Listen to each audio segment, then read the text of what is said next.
Hello everyone. यहाँ पर हमारे पास जो क्वेश्चन है ये TIFR GS 2025 का फर्स्ट क्वेश्चन है। Let us see what the question is trying to ask. यहाँ पर the question says that for a positive integer m, मतलब here m belongs to the set of all natural numbers and dm denote the number of divisors of m। यहाँ पर d of m, this is nothing but number of divisors of m, and ये devices में हम one and M इन दोनों को भी include कर रहे हैं। Okay, and the sequence A N is defined by A N, हम एक सीक्वेंस डिफाइन कर रहे हैं the cardinality of all elements which is lying between 1 to n such that d of m is odd। d of m is odd and हमको पूछा गया है what is limit n tending to infinity a n by n। हमको ये sequence के बारे में पूछा गया है। सो यहाँ पर हम फर्स्ट ऑफ ऑल ये देख लेते हैं दैट ये सीक्वेंस का टर्म कैसे दिखता है एंड ये सीक्वेंस कैसे डिफाइन किया गया है, इसको हम सबसे पहले अच्छे से समझ लेते हैं। अगर मैं A1 फाइंड करने का कोशिश करूं, what is A1? A1 is collection of all elements between 1 to 1, मतलब it is the cardinality of the set 1 such that d of m is odd, मतलब divisors of m should be odd. And d of m क्या है? यहाँ पर m एक ही element है, तो d of m, what are the divisors of m? Only one, so d of 1 equals to 1 and 1 is an odd number, so ये set में एक ही एलिमेंट आएगा, सो इस सेट का कार्डिनलिटी कितना है? It is 1। वैसे ही अगर मैं A2 फाइंड करने का कोशिश करूं, what is it? It is the cardinality of the set 1 less than equals to m less than equals to 2 such that d of m is odd। This is how the term A2 is defined।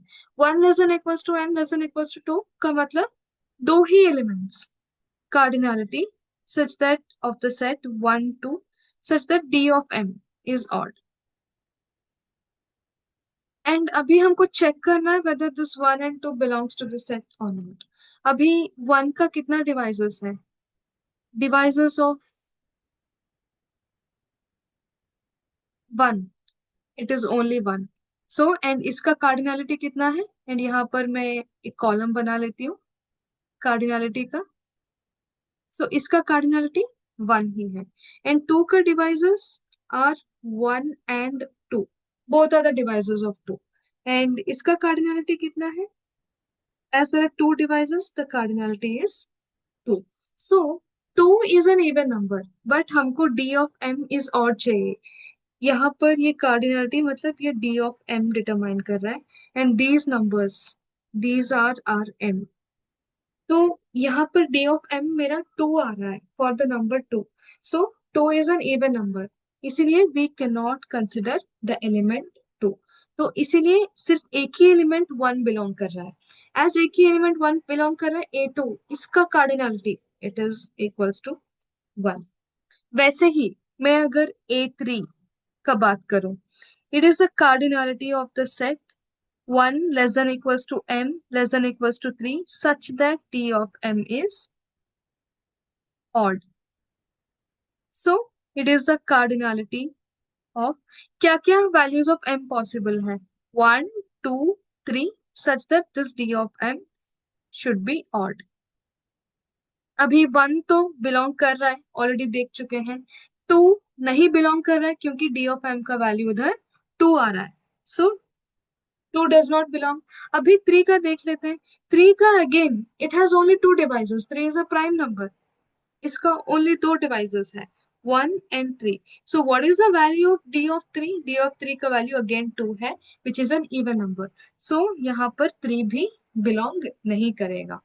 इसमें कितना elements belong कर रहे हैं? एक ही element belong कर रहा है, again A3 का वैल्यू मेरा आ गया 1। वैसे ही मैं अगर A4 का वैल्यू देखूं, A4 equals to cardinality of 1 less than equals to m less than equals to 4 such that d of m is odd, मतलब cardinality of the set m का वैल्यूज 1 से 4 तक, मतलब 1 2 3 4, such that d of m odd है। And from above हम already देख चुके हैं 1 बिलोंग कर रहा है, 2 एंड 3 बिलोंग नहीं कर रहा है। 4, 4 का कितना डिवाइसेस है?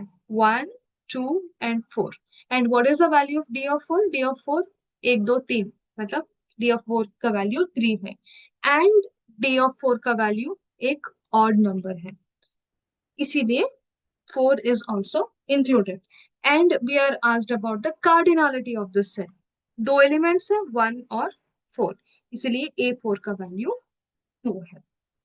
So this is how we are going to see. And यहाँ पर हम एक बहुत अच्छा ऑब्जर्वेशन कर सकते हैं that जितने भी प्राइम नंबर्स हैं less than n, those numbers do not belong to that set, क्योंकि प्राइम नंबर्स का दो ही डिवाइसेस हैं, 1 and p.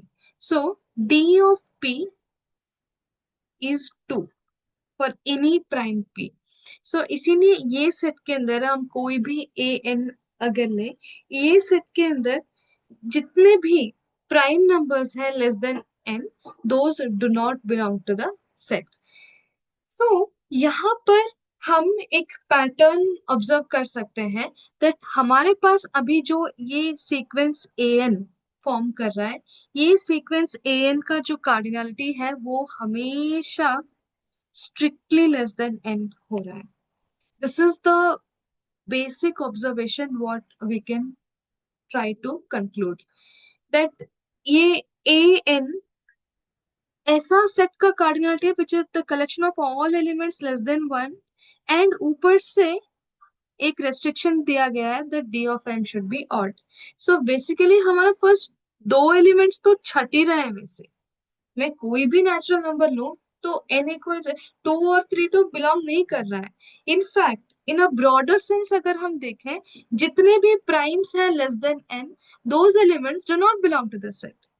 So this an should be strictly less than the cardinality of the set 1 2 3 up to n, and ये set का cardinality n है, क्योंकि 1 less than equals to m less than equal to n का मतलब क्या है? यही तो है, we are talking about all the elements which is strictly less than n, इसीलिए ये an जो है स्ट्रिक्टली लेस देन n है। अगर हम इतना ऑब्जर्व कर लिए तो हमारा काम ऑलमोस्ट बन ही गया है। तो ये सीक्वेंस जो है it is a sequence of positive terms satisfying this inequality, and यहाँ पर n belongs to natural numbers है, so this n is less than equals to n square। ये equality holds only for n equals to 1, because यहाँ पर n जो है क्या है, all natural numbers है, there is no element n अगर 0 to 1 पे है तो inequality reverse होगा, as n is greater than equal to 1, so this inequality strictly holds। So from here what can we say? 0 less than an, and this is strictly less than n square। हमको चाहिए an by n। मैं अगर n से divide कर दूं तो मुझे क्या मिलेगा? 0 less than an by n less than n square by n which is 1 by n। So by squeeze theorem, by squeeze theorem ये तो 0 है, the sequence 1 by n this converges to 0। By squeeze theorem जो बीच का जो sequence है वो भी कहाँ पर? 0 पर कन्वर्ज करेगा। तो the answer to this question is 0 यहाँ पर, इसीलिए ऑप्शन ए हमारा करेक्ट आंसर है। Hope the solution is enjoyable and understanding. Thank you everyone.